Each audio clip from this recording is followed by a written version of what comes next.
திருப்பூர் வாழ் மக்களே, bishop school ஞாபகம் இருக்கா? பிஷப் ஸ்கூலுக்கு ஏத்த மாதிரியே புதுசா இப்போ ஒரு பில்டிங் கட்டியிருக்காங்க. இது என்ன பில்டிங் தெரிஞ்சா கமெண்ட்ல சொல்லுங்க. அதுக்கப்புறம் அதே ஒட்டி இருக்க சிக்னல்ல லெஃப்ட் கட் பண்ணா எக்கச்சக்கமான கடைங்க.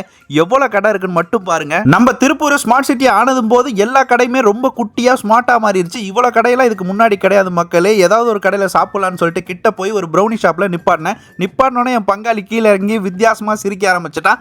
அப்பவே தெரிஞ்சிருச்சு ப்ரௌனியை தான் ஆர்டர் பண்ணுவானு. ப்ரௌனினா அவனுக்கு ரொம்ப பிடிக்கும். ஒயிட் சாக்லேட் டார்க் சாக்லேட் ரெண்டையும் மிக்ஸ் பண்ணி கையில் கொடுத்தாங்க. எப்படி சிரிக்கிறான்னு மட்டும் பாருங்க. எனக்கு ஸ்வீட் பிடிக்காது, நம்ம பங்காளிக்கு தான் பிடிக்கும். அக்கா தான் போட்டு கொடுத்தாங்க.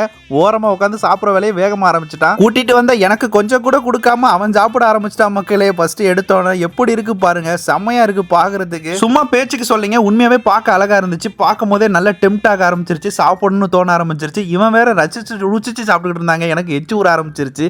அது பத்தாதுன்னு ஒரு குட்டி பாப்பாவை கூட்டிட்டு போய் அந்த பாப்பாவுக்கு வேற ஊட்டி விடுறான். நானே சாப்பிட்டுக்கிறேன் வெண்ணெய் அப்படின்ட்டு அந்த பாப்பாவை எடுத்து சாப்பிட ஆரம்பிச்சிருச்சு. அந்த பாப்பா சாப்பிடும் போது எனக்கு இன்னும் ஆசையாக ஆரம்பிச்சிருச்சு. நான் உட்காந்து அதுக்கப்புறம் வெட்டுன்னு வெட்ட ஆரம்பிச்சிட்டேன்.